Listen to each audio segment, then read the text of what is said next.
প্রভু মিশা মানিষা মশেষ গুণম গুণহীন মহেশ গরাভরণম রণনির্জিত দুর্জয় দৈত্যপুরম প্রণমামি শিবং শিবকল্পতরুম প্রভু মিশা মনীষা মশেষ গুণম গুণহীন মহেশ গরাভরণম রণনির্জিত দুর্জয় দৈত্যপুরম প্রণমামি শিবম শিবকল্পতরুম গিরিরাজ সুতান্বিত বামতনুম তনু নিন্দিত রাজিত কোটি বিভুম গিরিরাজ সুতান্বিত বামতনুম তনু নিন্দিত রাজিত কোটি বিভুম বিধি বিষ্ণু শিরুদ্রিত পাদযুগং বিধি বিষ্ণু শিরুদ্রিত পাদযুগং প্রণমামি শিবম শিবকল্পতরুম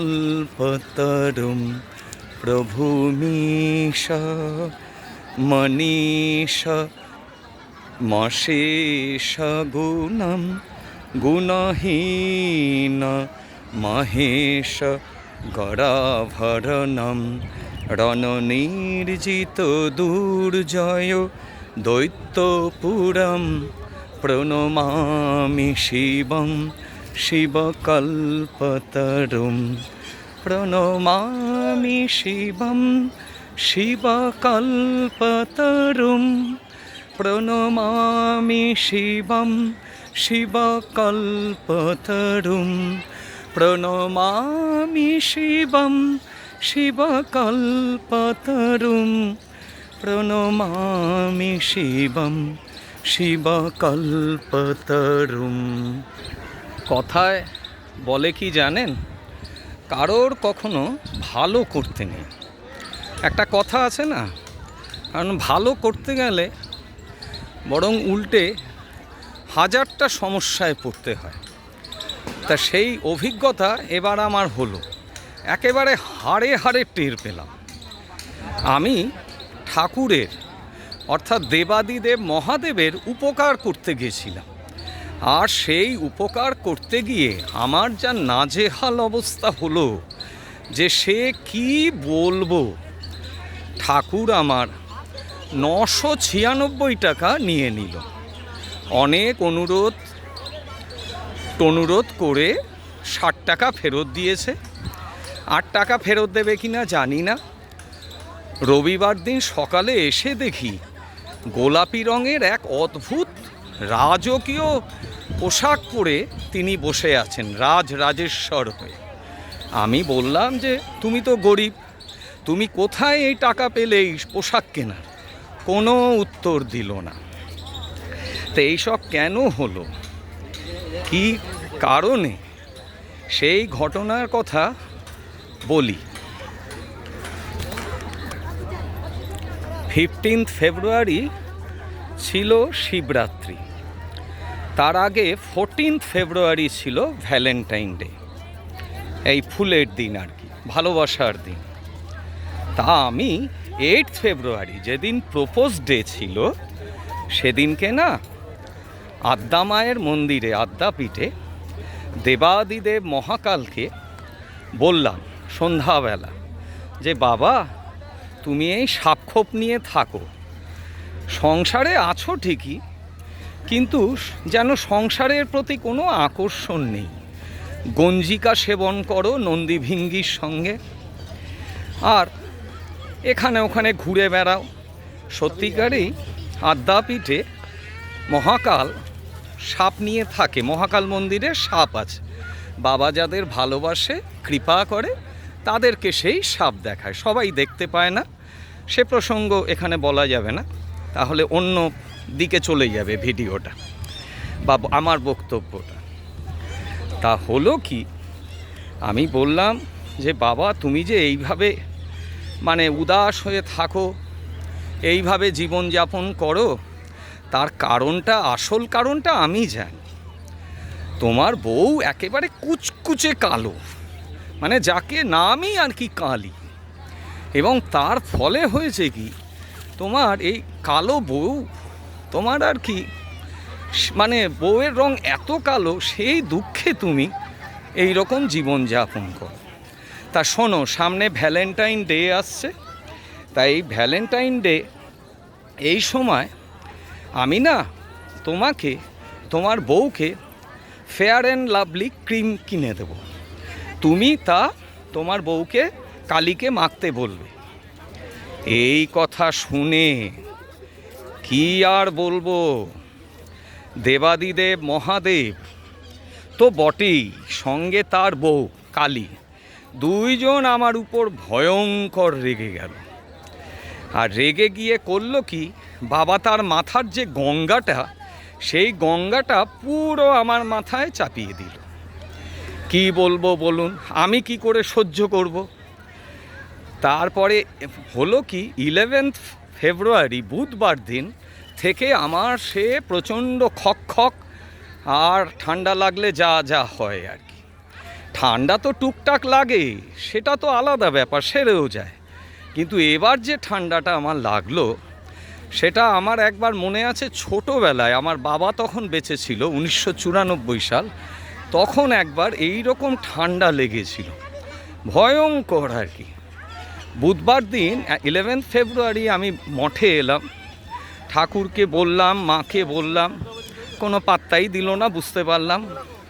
তারপর বাড়ি গিয়ে পরের দিন থেকে গলা ব্যথা। এবার আমি তো একটু আধটু গান টান করি, সেই কারণে সাধারণত ঠান্ডা লাগলে লোকে করে কি, গার্গেল করে, স্টিম নেয়। কিন্তু গার্গেল বা স্টিম নিলে হয় কি, গলার ভোকাল কর্ডে ক্ষতি হয়, সেগুলো যতটা অ্যাভয়েড করা যায় ততটাই ভালো। তা যাই হোক, আমি গলা ব্যথার জন্য বৃহস্পতিবার দিন, মানে সেদিনকে সন্ধেবেলা একবার নিলাম, তাতে গলা ব্যথাটা একটু কমলো, কিন্তু পুরো সারলো না। আবার শুক্রবারেও একটু নিলাম, ওই একবার, কিন্তু ওই একই হলো। আর এদিকে ওই শিউলি পাতা, তুলসী পাতা, মধু দিয়ে খেলাম টেলাম, যে টোটকা আর কি বলে না লোকে, সেই টোটকা আর কি, কিন্তু কিছুই হলো না। আরও ঠান্ডা লাগা বেড়ে গেল, সে মারাত্মক অবস্থা। এরপর সোমবার দিন আমি আমার ডাক্তার জ্যাঠতো দাদাকে ফোন করলাম, ফোন করে মেডিসিন চাইলাম। ও তো এখানে থাকে না, হোয়াটসঅ্যাপে ওষুধ পাঠালো, কিন্তু ওষুধ পাঠালে হবে কি, ওষুধ আনতে যাবে কে? ওষুধ তো আনতে হবে। ওষুধ আনতে গেলে তো আমাদের পাড়ায় যে এমনি দোকান, সেই দোকানে কোনো বিলও দেয় না, সে ওষুধ জাল কিনা সেও জানা নেই। তা যাই হোক, এর মধ্যে আমার মাসতো ভাই ফোন করেছিল আগের দিন, আমার তো গলা পুরো বসা। তা সেই অবস্থাতেও যাই হোক, ও শুনে আমাকে একটা সিরাপের কথা বলল। পাড়ার দোকান থেকে সেই সিরাপটা আনা হলো। সেই সিরাপটা খেয়ে হলো কি, যে মানে কফ টপগুলো বেরোচ্ছিল সেটা বন্ধ হয়ে গেল। আরও অবস্থা আমার মারাত্মক হলো। এবার পরের দিন থেকে আমি ওই একবারই খেয়েছিলাম, ওইটা সোমবার। পরের দিন থেকে হলো কি, ওই কফের সঙ্গে ব্লাড বেরোতে শুরু করলো। আমি যে ন্যাকড়াটায় মানে কাপড়টায় যেটা মুছছিলাম, সেই কাপড়টা একেবারে লাল হয়ে গেল, দেখে ভয় লেগে গেল। আবার বুধবার দিনকে আমি মানে অপেক্ষা করলাম যদি হয়, ঠিক হয় ওই টোটকা ফোটকা দিয়ে, কিন্তু কিছুই হলো না। বৃহস্পতিবার দিন, যেদিনকে ভগবান শ্রীরামকৃষ্ণদেব ঠাকুরের জন্মতিথি ছিল, আমি সাধারণত এইসব জন্মতিথিতে আমার কিছু মানে কাজ টাজ থাকে, কিছু কাজ না, আনন্দ থাকে। আমি তো কাজ বলি না, আমি বলি আনন্দ। কিন্তু সেগুলো কিছুই হলো না। আমি সকালবেলা ঘুম থেকে উঠে আমি বিছানা তুলি, কিন্তু সেদিনকে মানে মশারিও খুলিনি। সোজা আমাদের পাড়ায় একজনই নাড়ি টেপা ডাক্তার আছে, কর্পোরেট ডাক্তার নয়। কর্পোরেট ডাক্তাররা রাজনীতি করে, বিভিন্ন বিষয় নিয়ে কথা বলে, তাদের কথা আলাদা।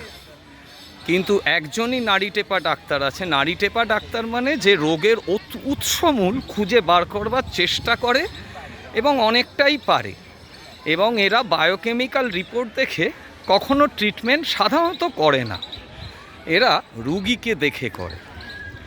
তা সেই ডাক্তারের চেম্বারে নাম লেখাতে দৌড়ালাম। নাম লিখিয়ে এসে আফসোস করলাম ঠাকুরের কাছে। তারপর ডাক্তারবাবুকে দেখিয়ে এসে যখন ভাত খেতে বসলাম, গত 8 দিন ধরে তো খাওয়া দাওয়া মানে ওই নামমাত্র, ভীষণ দুর্বল শরীর, খেতে তো ভাল লাগছে না, মানে কোনো রকমে জলটা খাওয়া এই অবস্থা, আর ওই একটু যা ঢোকে সেই অবস্থা। এবারে যেন ভাতটা না মুখে দিয়ে একটু অন্য রকম লাগলো, বেশ আনন্দ লাগলো। তারপরে ওষুধ কিনতে গেলাম, পাড়ায় পেলাম না, মানে সব ওষুধ ডাক্তারবাবু 4টে ওষুধ দিয়েছিল আর একটা ড্রপ দিয়েছিল নাকে। এবারে আমি গেলাম শ্যামবাজারে, সেখানে মজার ব্যাপার, প্রথম যে অ্যান্টিবায়োটিকটা দিয়েছিলেন সেই ওষুধটা কোনো ব্র্যান্ডেড দোকানে পেলাম না। সোজা গেলাম আরজি কর হসপিটালের ওখানে অনেক ওষুধের দোকান, সেখানেও কোনো দোকানে ওই একটা ওষুধ পেলাম না। এরপরে আমি বাড়ি চলে এলাম। পরের দিন পাড়ার দোকান থেকে সেই ওষুধটা পেলাম, ঠিক করেছিলাম ডাক্তারবাবুকে গিয়ে বলবো, না পেলে অন্য ওষুধ উনি চেঞ্জ করে দিতেন। মোট কথা পরের দিন ওষুধটা কিনলাম, কিন্তু শরীর আগের থেকে ভালো ফিল করতে শুরু করলাম। যেটা মানে আগের দিন বৃহস্পতিবার ঠাকুরের জন্মতিথিতে সকালবেলা আমার শরীর এতখানি খারাপ ছিল যে আমি ডাক্তারের চেম্বারে উঠে দৌড়েছিলাম বেলুর মঠ আসার বদলে। তা হলো কি, আমি ঠিক করলাম শনিবার থেকে ট্যাবলেট খাবো যদি মানে শরীর না ঠিক হয়। কিন্তু অদ্ভুত ঘটনা, আস্তে আস্তে শরীর ঠিক হয়ে গেল, রক্ত বেরোনো বন্ধ হয়ে গেল, সম্পূর্ণ বিনা ওষুধে। তাহলে এটা কি করে সম্ভব হলো? ওই ঠাকুর আমাকে যদি উনি সারিয়েই দেবে, ঠাকুর শরীর সুস্থ করে দেবে, আমাকে বেকার 996 টাকা দিয়ে ওষুধ কেনালো কেন? এবারে এসে আমি সেইটা বলেছি যে ওষুধ কেনাবার কি কোনো প্রয়োজন ছিল? ঠাকুর তো বলতে পারত যে আগেই আর কি শরীরটা ঠিক করে দিত, কিন্তু উনি মানে আমাকে ওষুধটা কেনালো। এবার আমি তো ওষুধ খাই না, মানে ওষুধ খেয়ে বেঁচে থাকি না, এখন তার ফলে আমি তো ওষুধের দোকানে গিয়ে চেঞ্জ করে কিছু নিতেও পারবো না। যাই হোক, আমার আর কি ওই 996 টাকা সেটা আমি দাবি করেছি, ওইটা ঠাকুর আমার কাছ থেকে নিয়েছে, তাই আর কি বলছি, মানে বললাম। আর ভিডিও বড় করে লাভ নেই। সামনে নবরাত্রি, বাসন্তী নবরাত্রি, শারদীয়া নবরাত্রিতে উৎসব থাকে, তখন মন নানা দিকে দৌড়ায়। কিন্তু বাসন্তী নবরাত্রিতে কিন্তু একটা সুবিধা, ভগবানে মনটা সম্পূর্ণভাবে রাখার একটা সুবিধা আছে। আপনারা সবাই খুব আনন্দে থাকুন, আনন্দ করুন। চণ্ডীর কথা দিয়ে শেষ করি। প্রথমং শৈলপুত্রীতি, দ্বিতীয়ং ব্রহ্মচারিণী, তৃতীয়ং চন্দ্রঘণ্টেতি, পুষ্পাণ্ডেতি চতুর্থকম, পঞ্চমং স্কন্দমাতেতি, ষষ্ঠং কাত্যায়নী তথা, সপ্তমং কালরাত্রিতি, মহাগৌরীতি ষষ্ঠমম, নবমং সিদ্ধিদাত্রী চ, নবদুর্গা প্রকীর্তিথা, উক্তান্যেতানি নামানি ব্রহ্মাত্মনা মহাত্মনা, ব্রহ্মানি মহাত্মনা। যাই হোক, এরকম আমার যতটুকু মনে আছে সেটা বললাম। মোট কথা সেই জন্য ঠাকুরের কাছে আমি আবার এসছি আজকে বেলুর মঠে, যেন আমার টাকাটা তাড়াতাড়ি ফেরত দেয়। আপনারা খুব আনন্দ করুন, সামনে নবরাত্রি উপভোগ করুন।